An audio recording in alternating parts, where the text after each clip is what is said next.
¿Qué si es un dictador? ¿Qué si no es un dictador? ¿Qué si es aquí? ¿Qué si es allá? ¿Qué es todo esto? ¿Qué es todo aquello? Inclusive hasta salió por ahí un psiquiatra o psicólogo, ya ni sé qué es, medio loco de nombre Fortín Magaña, a decir que es un megalómano, a decir que es por ahí un nieto, un descendiente de cierto Führer alemán que estuvo en la década del 30 y del 40. Es que el presidente Bukele de todo, sobre todo con la situación que está ahorita, que exige que se ponga los pantalones y que ponga orden en el país. Le han dicho de todo, sobre todo. Una de las cosas más grandes que hemos escuchado y que también ha formado un hashtag es que Bukele es un dictador. Y de verdad, ¿lo será? ¿Será que estamos en presencia de uno de los grandes dictadores de América Latina? Como lo decía por ahí un titular, del primer dictador millennial que hay en la historia. Bueno, pues para poder entender esta pregunta y poder responderla, tenemos que remontarnos un poco atrás en nuestros propios libros de historia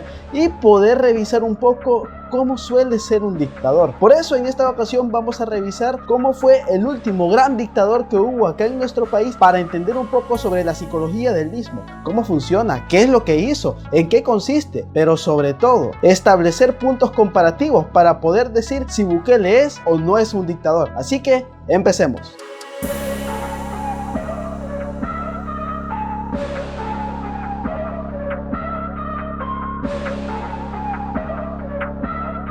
Para poder dejar bien en claro si el presidente Bukele es o no es un dictador, si cumple por ahí uno que otro requisito, tenemos que remontarnos a la vida de uno de los personajes más criticados, pero que por esas mismas críticas que genera, ha sido bastante hablado, ha sido bastante conocido en nuestra historia reciente en nuestro país. No se habla tanto de otros personajes en nuestra historia política, no se habla tanto ni siquiera del mismísimo Francisco Morazán como se habla del mismísimo Maximiliano Hernández Martínez. Así que revisemos un poco sobre su vida para que entendamos si el presidente Bukele cumple con los estándares de lo que un dictador en territorio salvadoreño sería. Maximiliano nace en San Matías La Libertad el 20 de octubre de 1882. Sus padres fueron Raimundo Hernández y Petronila Martínez. Exacto, era hijo de la Petronila, y contrajo matrimonio con Concepción Monteagudo, con quien tuvo 8 hijos: Alberto, Carmen, Esperanza, Marina, Eduardo, Rosa y Maximiliano. Excelente inicio para un megalómano de este tipo, ponerle a su hijo como él mismo, Maximiliano. Su relación familiar siempre estuvo supeditada a sus creencias teosóficas y a su cargo como mandatario. Ejemplo de eso fue la muerte de su hijo Maximiliano. Pero, ¿qué pasó aquí? Bueno, les explico. El niño enfermó de apendicitis y Hernández Martínez se negó a que fuese tratado por los médicos de la época, dado que él mismo lo trataría con unas aguas azules, aguas que habían pasado demasiado, pero demasiado tiempo bajo el sol, dentro de unas botellas color azul, y a las cuales Maximiliano le daba propiedades milagrosas. El resultado fue fatal, el niño falleció y la respuesta del militar fue que solo quedaba la resignación porque los médicos invisibles no habían querido salvar al hijo de Maximiliano. A sus costumbres teosóficas se agregaba su vegetarianismo, o sea, era vegano el baboso, y la obsesión por las ciencias ocultas y su afición por el estudio de la reencarnación. Era absolutamente abstemio, hábito que inculcó estrictamente a sus hijos. Realizó estudios en el Instituto Nacional de El Salvador. Tras acabar sus estudios de educación media, ingresó a la Escuela Politécnica de Guatemala, en donde obtuvo el grado de subteniente. Regresó a El Salvador durante la presidencia del general Tomás Regalado. A su vuelta estudió en la Facultad de Jurisprudencia y Ciencias Sociales de la UES, dejando la carrera en el segundo año de estudios. Fue ascendido a teniente efectivo el 17 de noviembre de 1903, a capitán el 23 de agosto de 1906, a capitán mayor el mismo año, durante la guerra con Guatemala, donde peleó Martínez a las órdenes del general Tomás Regalado, a teniente coronel el 6 de mayo de 1909 y a coronel el 15 de junio de 1914. La verdad es que estaba haciendo un ascenso bastante precipitado, un ascenso rápido, porque ya para el 14 de julio de 1919 la Asamblea Nacional Legislativa lo ascendió a grado de general de brigada. El decreto legislativo fue sancionado por el presidente Jorge Meléndez el 17 de septiembre. En 1921 fue instituido como ministro de Guerra y Marina. En 1931 el partido Partido Pro Patria lo incluyó como candidato a la vicepresidencia. Tras ganar las elecciones ocupó el cargo de vicepresidente a la vez que el ministro de Guerra a los servicios del presidente Arturo Araujo. El 2 de diciembre del año de su elección participó en un golpe de estado, siendo elegido como presidente de la República tras el designio del directorio cívico instaurado provisionalmente. Su presidencia fue ratificada por el Poder Legislativo en el año 32. En el golpe de estado fue acompañado por una minoría civil y por un buen número de militares con rangos bajos y medios, los cuales eran conocidos como Juventud Militar. Los militares fueron incitados principalmente por incumplimiento salarial del Ejecutivo y por las condiciones poco favorables para el ejercicio de su labor. Tras un día de deliberación, Martínez fue nombrado presidente interino del país por haber abandonado al presidente saliente antes de comenzar el alzamiento, que dio lugar a su nombramiento. Pero no iba a tardar mucho en llegar ya diferentes situaciones a su vida política, porque ya para enero del 32, Agustín Farabundo Martí, líder de grupos estudiantiles y políticos de izquierda, fue fusilado por haberle sido encontrado panfletos de apoyo al Partido Comunista Salvadoreño. La situación política se volvía inestable para el presidente Martínez y días después estalló el levantamiento campesino. Este fue una insurrección que acabó con la muerte de aproximadamente 25.000 indígenas. Las causas fueron diversas, entre ellas el fuerte descontento de los campesinos ante las políticas de gobierno del general Martínez. En poco tiempo, bajo las órdenes presidenciales, el ejército salvadoreño sofocó la revuelta y se instauró un estado de sitio. El líder indígena Feliciano Ama fue linchado y ahorcado por las fuerzas militares, fomentando la participación de los paisanos de Ama en este levantamiento. Tras esta matanza, los cadáveres enterrados a poca profundidad sirvieron como foco de contaminación, lo cual propagó focos de enfermedades entre los residuos de los insurrectos. Además, los cerdos y otros animales desenterraron los cuerpos y se alimentaron de los mismos, lo cual trajo una reacción gubernamental inmediata, puesto que repercutía en la economía al contaminar los animales de corral. Existía un miedo a comerse los cuches después de que estos estaban comiendo restos humanos. Una vez sofocada la insurrección, el presidente se negó a recibir ayuda militar extranjera,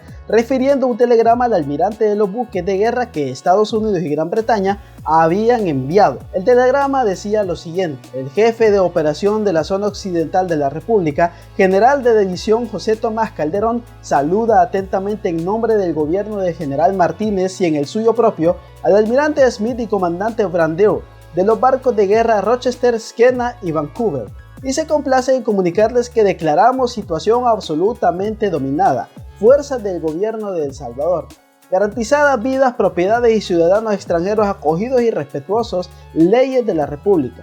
La paz está establecida en El Salvador.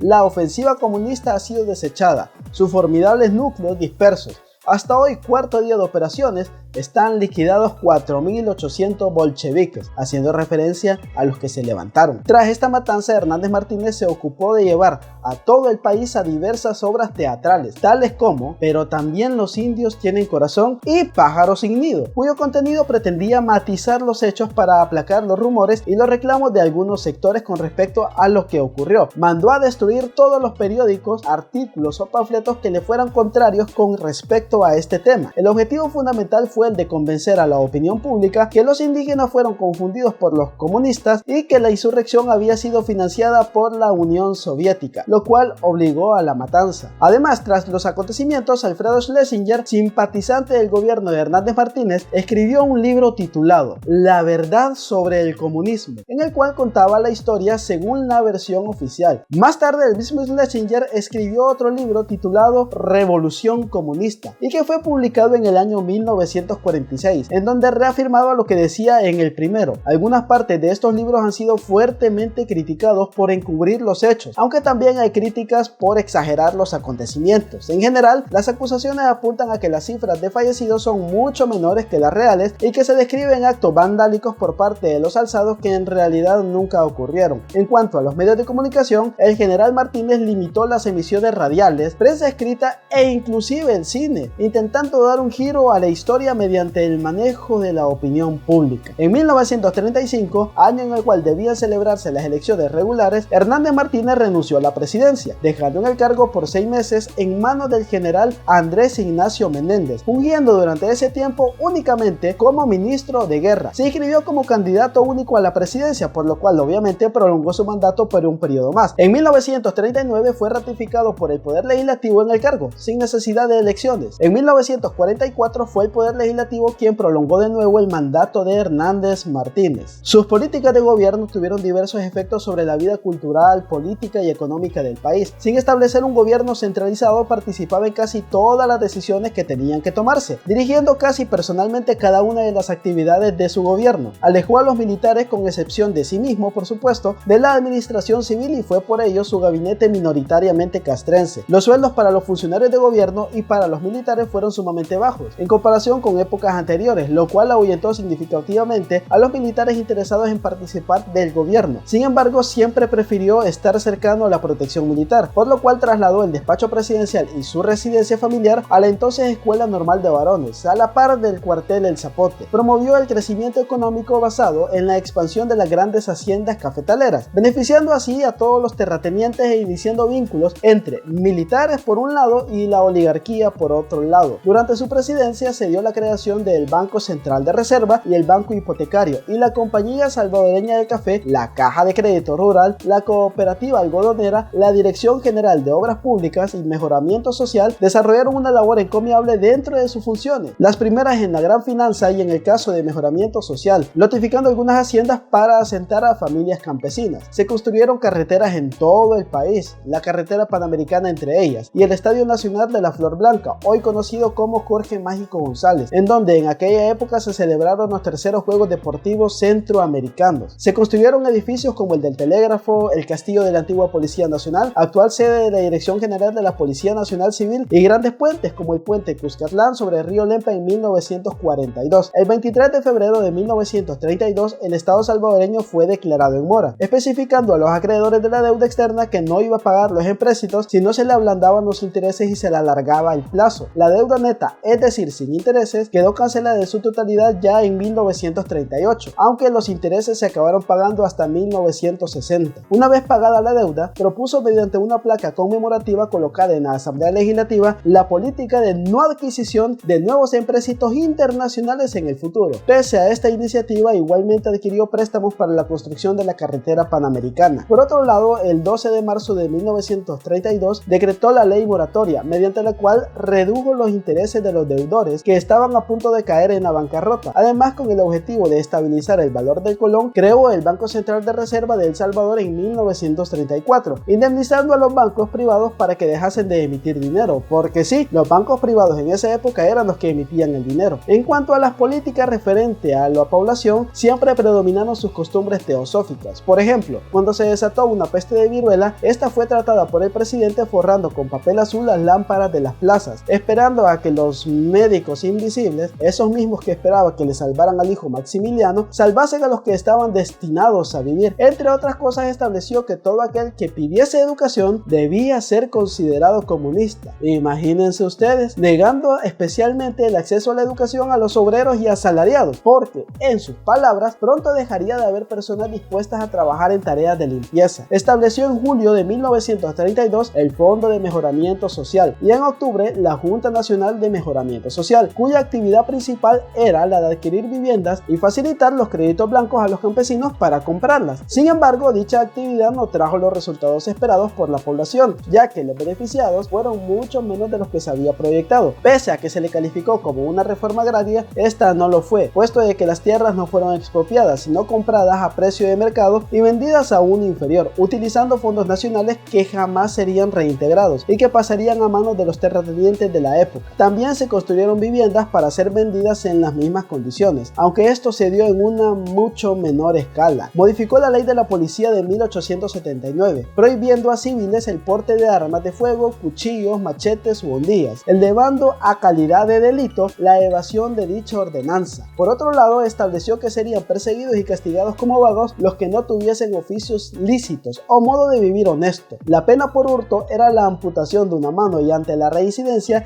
la condena era el paredón de fusilamiento. Estableció fuertes alianzas con la Iglesia Católica, obteniendo el beneficio de los dos monseñores de la época, Monseñor Belloso y Monseñor Chávez y González, quienes siempre estaban presentes en las ejecuciones políticas y quienes, tras el levantamiento de 1932, ofrecieron misas en agradecimiento por la victoria militar. En materia militar, fortaleció la profesionalización de los oficiales mediante becas de estudio militar, especialmente a Italia. Financió la construcción de un tanque de guerra armado con 6 ametralladoras pesadas. En 1939 convocó a la Asamblea Asamblea Constituyente para que elaborase una nueva constitución, cuya principal novedad era la inclusión del voto femenino bajo algunas condiciones de origen social y nivel de instrucción. En 1943, Hernández Martínez trató de aumentar las tasas tributarias a las exportaciones para obtener mayores ingresos para el Estado, y esto rompió la relación que mantenía con los grupos oligarcas y fue germen para su posterior derrocamiento. Hay que recordar que el mandato de Martínez se llevó a cabo durante la Segunda Guerra Mundial. Ahora bien, ¿cuál fue su postura frente a esta coyuntura? La Segunda Guerra Mundial significó un aumento en las exportaciones a los Estados Unidos y el mejoramiento de la economía salvadoreña. Eso le permitió a Martínez realizar algunas reformas sociales y una ligera redistribución de la tierra mediante un programa agrario. En general se sentía muy atraído por los éxitos de los gobiernos fascistas europeos, en especial por Hitler y Mussolini. De hecho, en 1938 nombró director de la escuela militar a Eberhard Bosted, general de la Wehrmacht del ejército alemán. Además, abrió relaciones diplomáticas con el dictador español Francisco Franco. Sin embargo, estando bajo la presión de los Estados Unidos, que era el principal comprador de café a El Salvador, tuvo que olvidarse de sus simpatías y aceptó alinearse al lado de los aliados. Removió de su cargo a los funcionarios que tenían ascendencia alemana e italiana. Asimismo, a los residentes alemanes e italianos en El Salvador les expropió sus tierras y los mandó a campos de concentración, lo que le valió para obtener al final el reconocimiento diplomático de los Estados Unidos. Ese cambio en su política exterior, al igual que la represión en contra de los que él llamaba comunistas y opositores de su gobierno, le permitió obtener mayor apoyo de Washington. Sin embargo, la situación cambió ante la negativa de Hernández Martínez de recibir a 3.000 soldados estadounidenses, siempre en el contexto de la Segunda Guerra Mundial, para darle protección al Canal de Panamá. Estados Unidos colocó tropas en los países cercanos al canal, excepto en El Salvador, dada la negativa presidencial. Ahora bien, ¿por qué creen ustedes que Hernández Martínez no quiso soldados de Estados Unidos acá en territorio salvadoreño? ¿Será porque él tenía miedo de que se vulnerara la soberanía nacional? ¿Porque él no quería soldados yanquis? ¿Porque él quería fuera de nuestro país al imperio? Pues no, la razón es un poco más excéntrica y tal vez un poco ridícula de lo que pareciera. El motivo que Hernández Martínez adujo para rechazar el pedido de los norteamericanos fue que, dado que las tropas que arribarían tendrían un porcentaje de soldados de raza negra, se corría el inminente riesgo de que se reprodujesen en El Salvador y que llenasen de niños de color negro al país. Imagínense. Pero no todo fue la vil calle de la amargura con Martínez, dado que su gestión nos dejó algunos interesantes logros. Durante su mandato obtuvo aciertos tales como la organización de la banca mediante la creación del Banco Central de Reserva de El Salvador y el Banco Hipotecario de El Salvador entre 1934 y 1939, la eliminación momentánea de la deuda externa, la creación de instituciones de crédito para el campesinado y la ejecución de proyectos de construcción de vivienda asequible para obreros, el saneamiento de la tesorería nacional, el respaldo a los productores del café, el azúcar y el algodón mediante medidas económicas favorables para dichos rubros, la construcción de 300 kilómetros de carretera y la reducción de las deudas a pequeños y medianos propietarios de tierras que estaban en proceso de embargo. Además, su logro más recordado fue la reducción significativa de la delincuencia mediante el cumplimiento implacable de la ley. Pero también hay muchas cosas por las cuales se le critica bastante aún en nuestros días, en pleno siglo XXI. Se le increpan mucho sus prácticas teosóficas y las repercusiones de las mismas en sus acciones como gobernante. En primer lugar, la creencia del general de que el ser superior, es decir, el Estado, tiene el poder absoluto sobre los individuos, lo llevó a convertir el Estado como un controlador individual, dotándole de poder extraconstitucional sobre la vida nacional, entregándole el control a las Fuerzas Armadas. Tuvo un estricto control de los medios masivos de comunicación, alineándolos a favor de su régimen o simplemente cerrándolos ante la resistencia ocasional. Además, se le critica el exilio de los más importantes pensadores y artistas de la época que no comulgaban con su gobierno. La dureza de sus medidas y principalmente su desprecio hacia la calidad del ser humano lo orillaron a cometer actos que marcarían un precedente de violencia, antesala de lo que vendría décadas después durante la dictadura militar. El manejo mediático se extendió hacia el campo político, creando condiciones para que, aún en el extranjero, se le considerase un presidente democrático. Por ejemplo, colocó el puesto de elecciones del Partido Comunista justo frente al Hotel Nuevo Mundo, el cual albergaba a gran cantidad de extranjeros, especialmente estadounidenses. La intención era clara: crear una imagen de democracia para ser reconocido por el resto de los estados como un presidente legítimo. En el campo de las ideas se apoyó públicamente en las teorías de Alberto Maferrer, aunque en la práctica se oponía a las mismas. Sin embargo, la principal crítica que se le hace a su gobierno es el uso excesivo de la fuerza. Se valió de métodos represivos poco ortodoxos y caracterizados por la violencia y el irrespeto a la integridad del individuo. Bueno, ¿y cómo terminó todo? ¿Cómo llegó a su fin toda esta situación? ¿Cómo terminó este dictador? Bueno,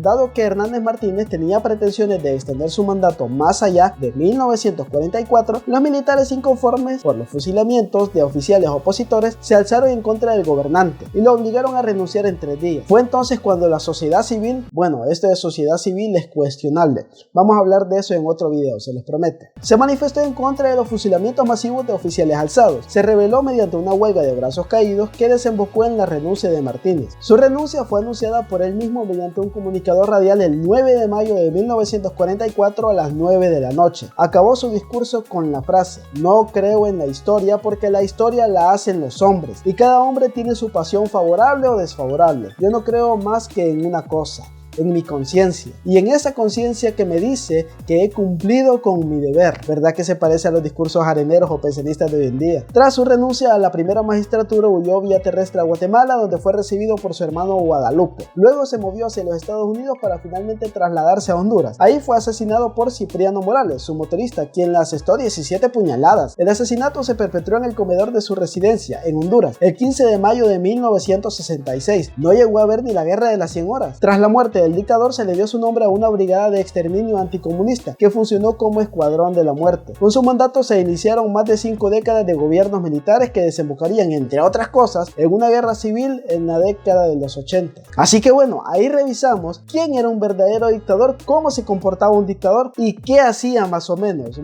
las ideologías que tenía, los credos que manifestaba y sobre todo las acciones que implementaba. ¿Ustedes creen que el presidente Bukele es mínimamente parecido a esto que les acabo de relatar de Hernández Martínez? Para mí está lejos, pero muy lejos. Pero obviamente para los de la net, para los areneros y para todos los demás, Bukele siempre va a ser un dictador. Sin embargo, ustedes, cada vez que vean por ahí que dicen Bukele dictador, díganle no.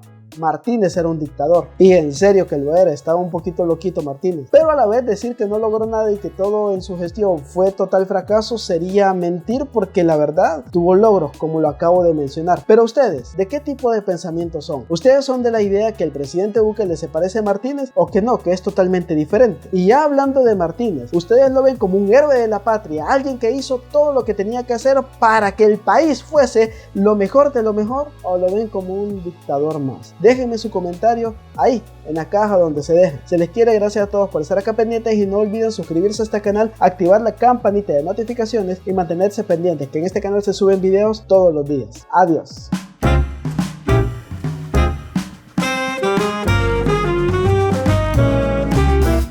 Más tarde el mismo Schlesinger a Eberhard, si no puedo pronunciar el inglés, ya no digamos el alemán.